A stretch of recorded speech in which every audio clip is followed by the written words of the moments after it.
อะไรต่างๆจากวัดดอยสะพันอยู่แห่งนี้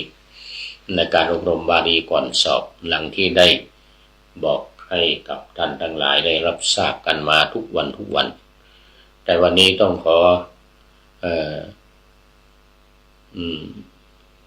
โมทนากับคณะสงฆ์ภาค7ที่เป็นเจ้าภาพรวมเรื่องอาหารเพราะว่าวันนี้ไม่มีเจ้าภาพพิเศษ เมื่อวานนี้มี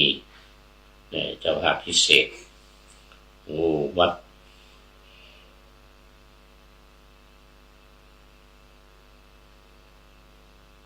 พระพุทธบาทอุดมพระเดชพระคุณหลวงพ่อพระครูสุจิตตานุรักษ์เจ้าคณะอำเภอฝางหลวงพ่อพระครูโสพลธรรมพระครูวิธานธรรมโสพลเจ้าคณะอำเภอแม่อายนะพร้อมกับคณะสงฆ์อำเภอฝางอำเภอแม่อายคณะสัตยาญาติโยมอำเภอฝางอำเภอแม่อายมาเป็นเจ้าภาพภัตตาหารเช้าเพลและน้ำปานะในตอนเย็นแล้วก็มีคุณโยมเปรมใจบัวใสมาทำบุญวันเกิดนำก๋วยเตี๋ยวมา350ถ้วยมาถวายภิกษุสามเณรเมื่อวานนี้ตอนนี้ขอต้อนรับคุณโยมจันเพ็ญคำโพธาFC ตัวจริงลูกศิษย์ก้นกุฏิของท่านอาจารย์พระมหาวิษณุจารุธรรมโมวัดเจ็ดรินซึ่งตอนนี้มรณภาพไปแล้วเป็นอดีตไปละอดีตเจ้าวาดวัดเจ็ดรินแล้วก็จะนำศพมาชาปนกิจประชุมเพลิงที่วัดดอยสะพันอยู่นี้ในวันที่22กุมภาพันธ์ปีหน้านะโดยจะมาตั้งศพตั้งแต่วันที่19 20 21 3คืน22ก็ประชุมเพลิงโมทนาคุณโยมจันเพ็ญคำโพธาไว้ณที่นี้เป็นอย่างยิ่งวันนี้เป็นท่านแรกเข้ามาในรายการรู้สึกจะมีท่านเดียวนี่แหละนะเพราะว่าตอนนี้มันดึกแล้ว3 ทุ่มตุละ3 ทุ่มตอนนี้ดู3 ทุ่มกว่านี่3 ทุ่ม 3 นาทีแล้วFC ทั้งหลายก็พากันหลับกันนอนกันหมดแล้วเหลือแต่ผู้พูดนี่แหละมานั่งตั้งใจว่าจะพูดให้ผีฟังหรือเปล่าเนาะนี่เนาะมาแล้วคุณโยมจันเพ็ญคำโพธาเดี๋ยวลำปางเชียงรายลำปางเชียงรายอุตรดิตถ์อ่างทองเนี่ยเดี๋ยวคงยังไม่หลับเมื่อกี้นี้มีคนนั้นไกรสอนนาคาฤาษีปู่ฤาษีไกรสอนเข้ามาแล้วก็รู้สึกจะเป็นท่านอาจารย์กายหานรงค์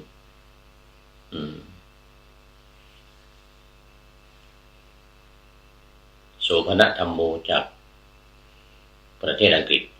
วัดพระสิงห์ UK เอาละนะ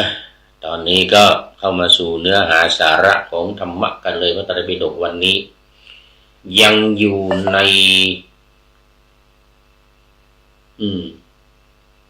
พระไตรปิฎกเล่มที่25พระไตรปิฎกเล่มที่25ขุททกนิกายเล่มที่25ขุททกนิกายวันนี้รู้สึกจะเป็นสุดท้ายแล้ว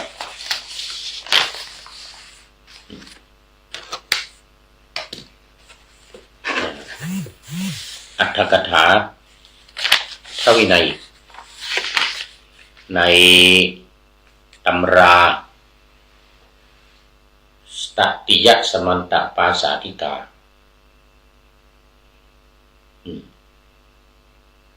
ถ้าจบตติยสมันตปาสาธิกานี้ต่อไปก็จะเป็นจตุถะสมันตปาสาธิกาเล่มสุดท้ายเล่มที่4ทั้งหมดมี4 เล่มส่วนเล่ม1เล่ม2เป็น เป็นหลักสูตรของปริญญาธรรม7 ประโยคเดี๋ยวปีหน้าก็ไปเรียนปีนี้เราเรียนประโยค6ก่อน โยมจันเพ็ญวันนั้นโยมจันเพ็ญมาเป็นเจ้าภาพร่วมกับวัด7 ลินโอ้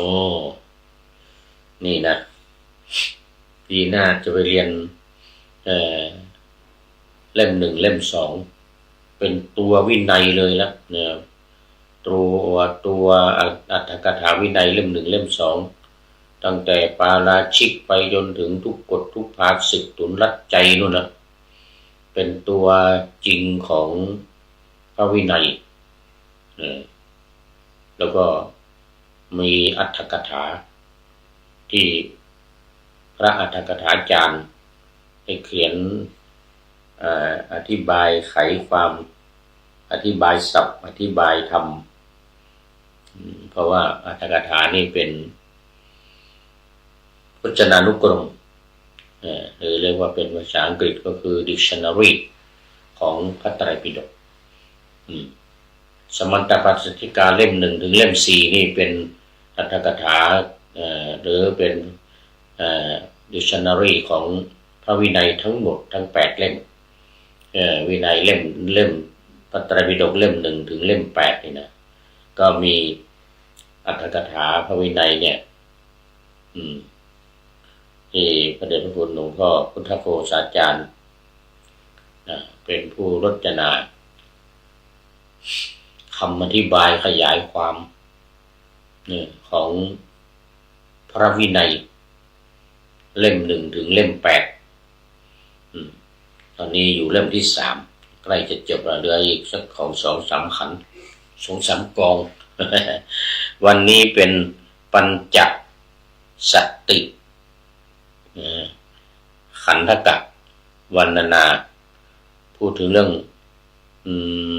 สติ5 อย่าง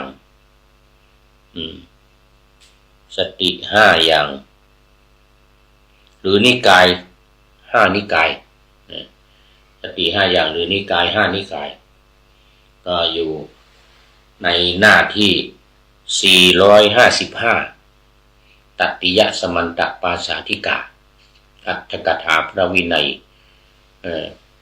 ในสุตตันตปิฎกถ้าในพระสูตรเนี่ยจะเป็นเล่มที่18ฉบับมหาจุฬานะเล่มที่18โอ้ไม่ใช่เล่มอันนี้แหละเล่มที่25นี่แหละเล่มที่18นั้นมันเป็นเถรคาถาเถรีคาถามาว่ากันโอเอวิหารลายเดี๋ยวจะเสียเวลาวินิจฉัยในปัญจสติขันธกะพึงทราบว่าท่านพระมหากัสสปะถามนิกาย5คือทีฆนิกายมัชฌิมนิกายอังคุตรนิกายสังยุตตนิกายขุททกนิกายนิกายทั้ง5นี้เป็นพระสูตรนะเป็นพระสูตรคือ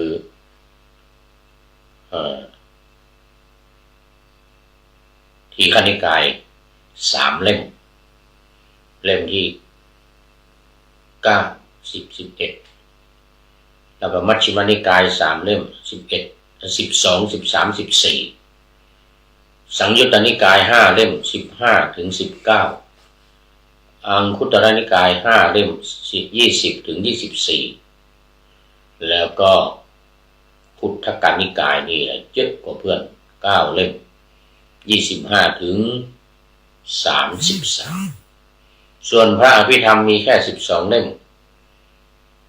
มที่34 ถึง 45เล่มของพระไตรปิฎกมา2 บทว่าปัญจนิกายเยปุจฉิมีความว่าท่านพระมหากัสสปะถามนิกาย5คือทีฆนิกายมัชฌิมนิกายอังคุตรนิกายสังยุตตนิกายและขุททกนิกายสิกขาบทที่เหลือเป็น เว้นปาราชิก4นะเว้นปาราชิก4สิกขาบทที่เหลือและเล็กน้อยเป็นอาทิพระสังฆาหกะเถระทั้งหลายกล่าวแล้วโดยปริยายเพื่อแสดงความที่สิกขาบททั้งปวงอันท่านฟังรวบรวมไว้ไม่ละทิ้งแล้วแม้แต่สิกขาบทเดียวเอาที่ว่ามาใน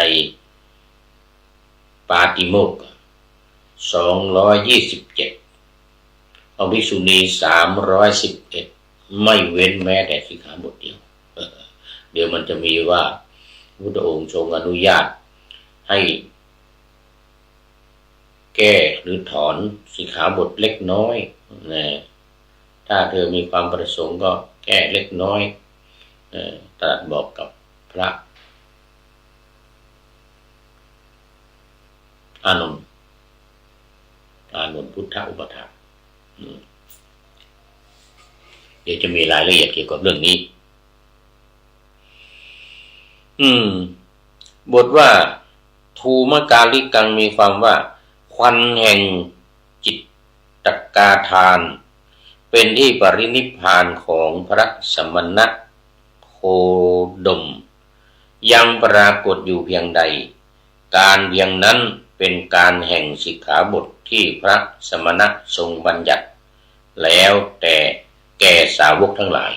เรื่องของการบัญญัติสิกขาบทเนี่ยที่พระพุทธองค์ทรงบัญญัติเมื่อมีพระทำผิดที่ไม่ถูกต้องที่เรียกว่าโมฆะบุรุษเนี่ยนะอันนี้บนจิตตกาทานก็หมายถึงกองฟอนที่พระพุทธองค์ที่พระราชทานประชุมเพลิง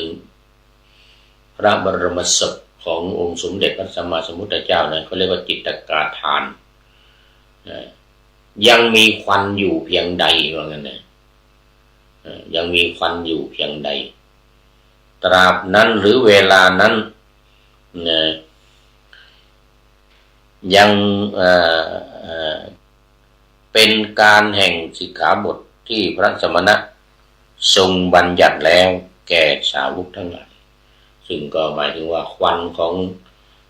จิตตาคารหมดเมื่อไหร่ก็หมดวันนั้นแล้ว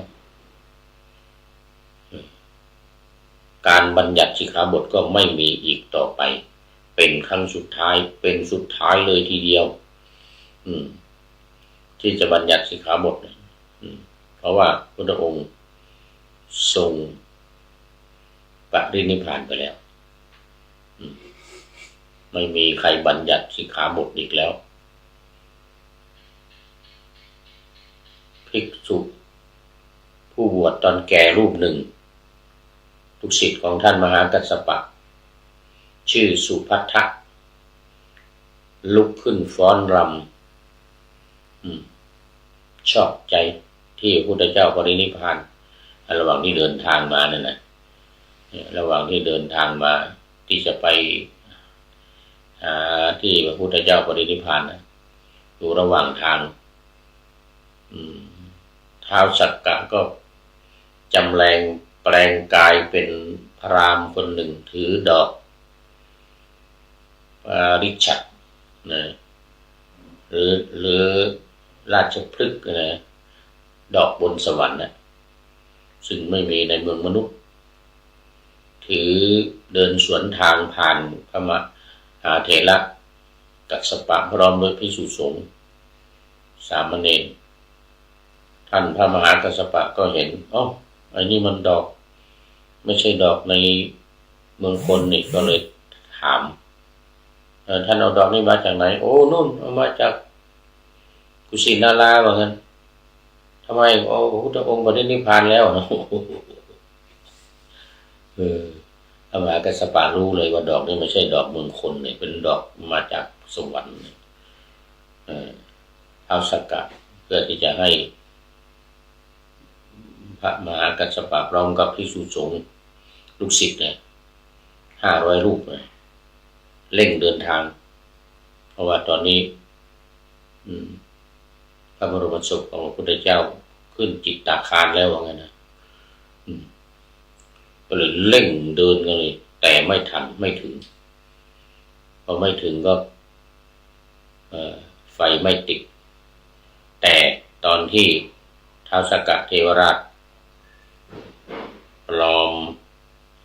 แปลงจำแรงแปลงกายนะเดินสวนทางผ่านกับคณะสงฆ์ลูกศิษย์ท่านพระมหากัสสปะนะแล้วบอกว่าพุทธเจ้าปรินิพพานแล้วสุภัททะที่บวชตอนแก่เนี่ยยังไม่ได้เรียนหนังสือยังไม่ได้บรรลุธรรมอะไรยังไม่ปฏิบัติธรรมอะไรก็เลยชอบใจใหญ่เลยโอ้โหต่อไปนี้ยังไม่มีใครบัญญัติสิกขาบทแล้วท่านพระมหากัสสปะได้ฟังแล้วโอ้โหรู้สึกสลดใจพระพุทธเจ้าปรินิพพานนี่เละแน่ว่างั้นนะตั้งใจไว้ว่าจะต้องรวบรวมพระธรรมวินัยทำสังคายนาจะต้องเอาพระอรหันต์ทั้งหลายเนี่ยไปนั่งร้องกันเรียกว่าทำสังคายนาสังคายนาคือการร้องพร้อมกันนะเช่นอย่างพอรับฟังคำตอบจากท่านพระอานนท์ปุ๊บเนี่ยสงฆ์ทั้งหลาย499รูปเนี่ยจะต้องร้องขึ้นพร้อมกันไม่มีใครขัดแย้งไม่มีใครว่าผิดคำเดียวนะรูปเดียวนะต้องหยุดนะแสดงว่ามันผิดปกติต้องให้ท่านพระ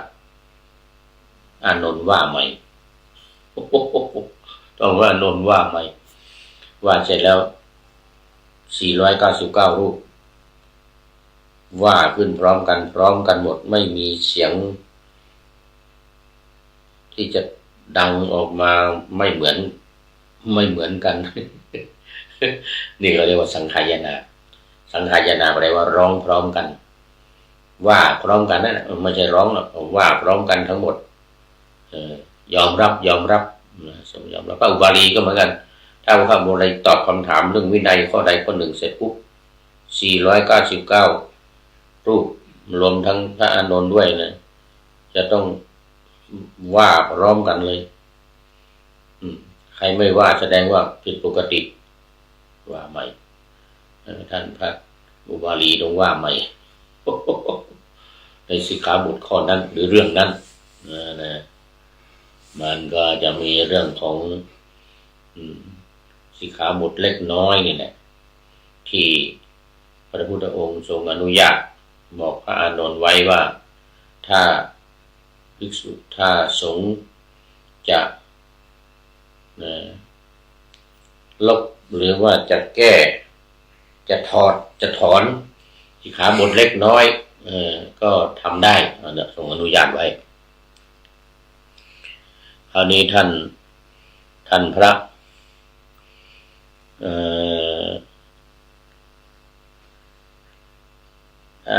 พระมหากัสสปะก็ถามท่านพระอานนท์ว่าสิกขาบทเล็กน้อยนั้นมัน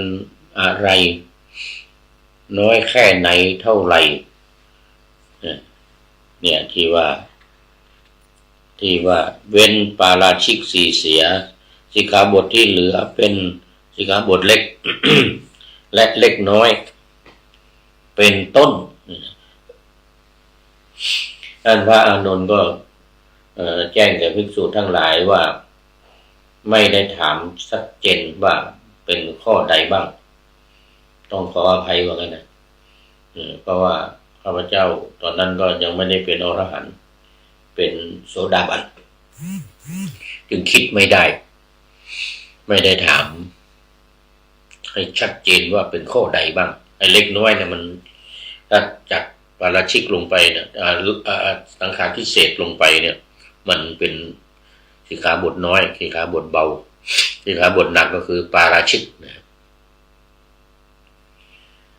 คำนี้ว่าเว้นปาราชิกสี่เสียสิกขาบทที่เหลือเป็นสิกขาบทเล็กและเล็กน้อย222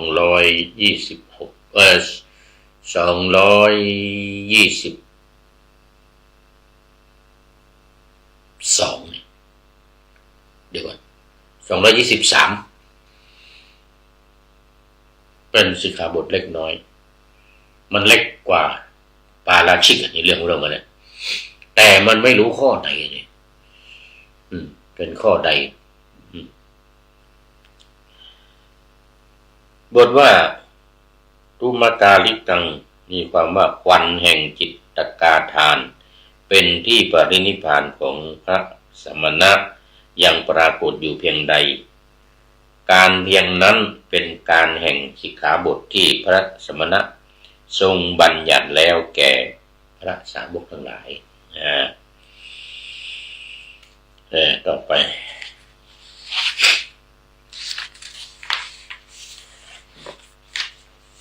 อันหนึ่ง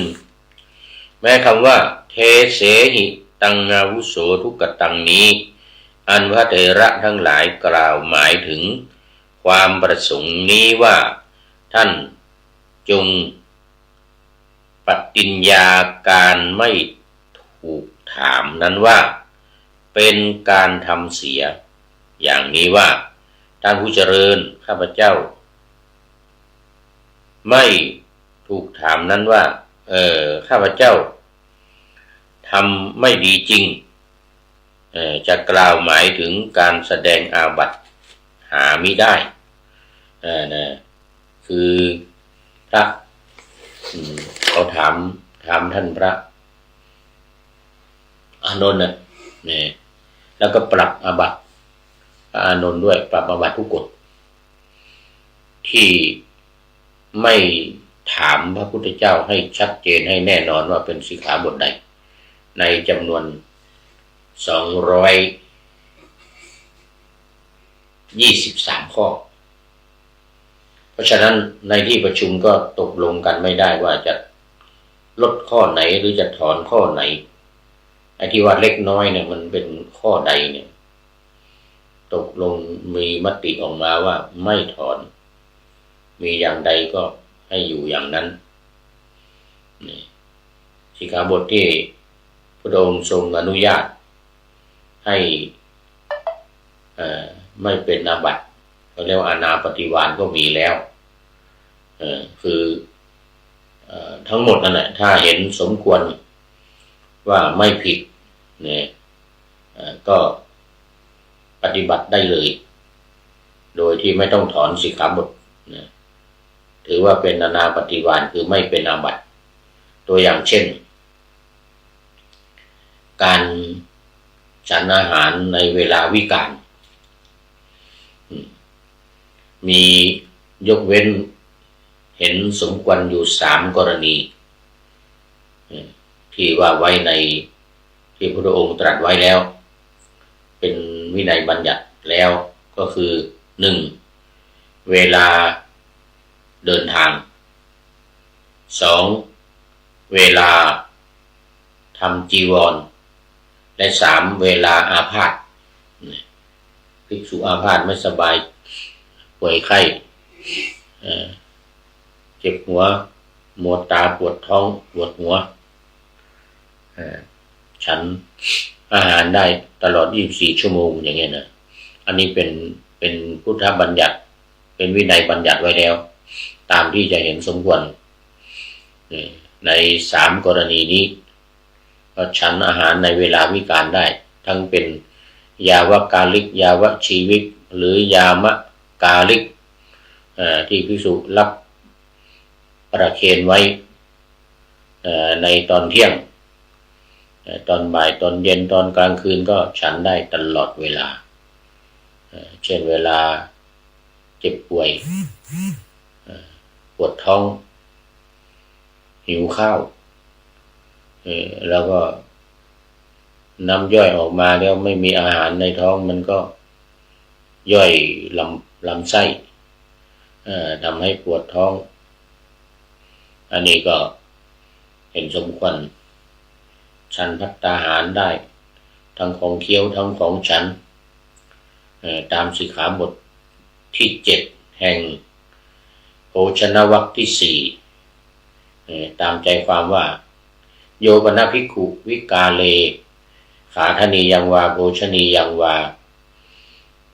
ผู้ ปุญชติปาจิตติยังภิกษุใดฉันของเคี้ยวของฉัน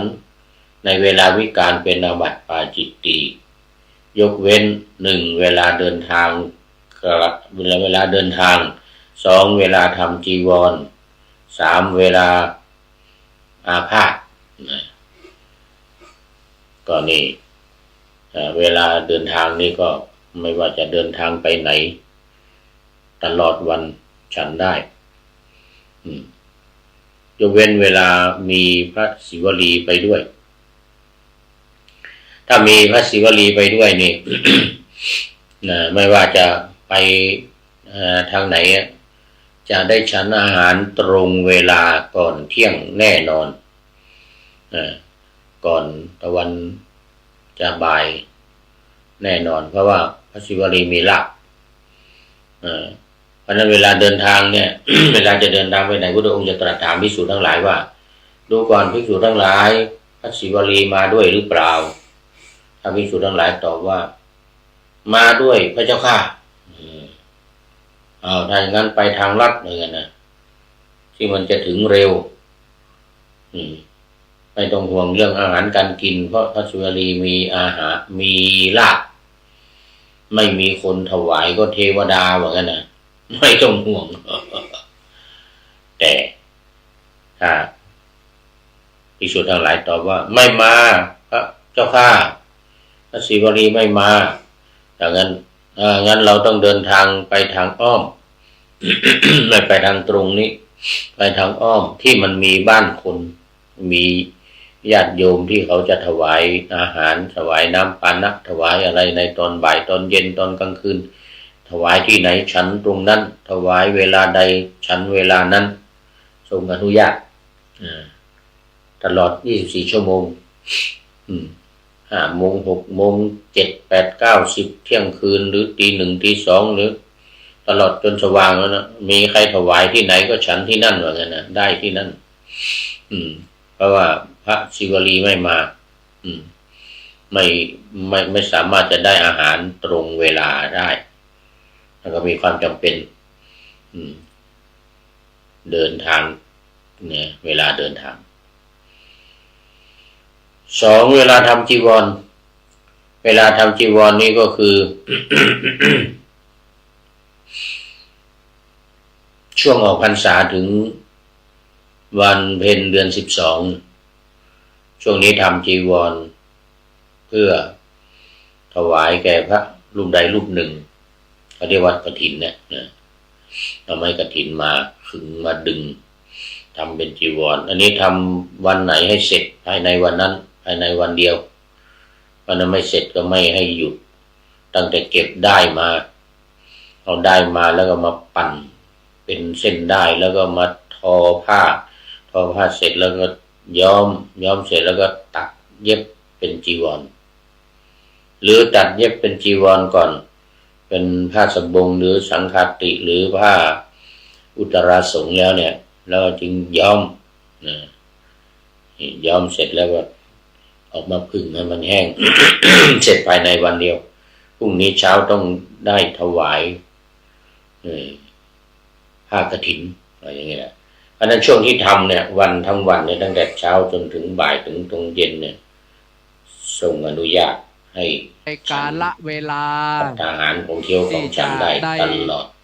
24ชั่วโมงโอกาสในนามตัวแทนเจ้าภาพกันตุจกนี่โดยตัวแทนจากสาธารณสุขจังหวัดลำปางคือคุณจิราพรจักเกลือตอนเย็นมาปวดท้องจิกๆจกสัตพันธ์7 เล่มนาตีจะไม่มีอาหารในท้องด้านบนเวทีเลยครับน้ำย่อยออกมาก็ย่อยกระเพาะตรงนี้แหละทำให้ปวดท้องจิกๆจกๆหลังจากนั้นก็จะได้นำเข้าสู่บูชาพระรัตนตรัยไหว้พระและก็หับศีล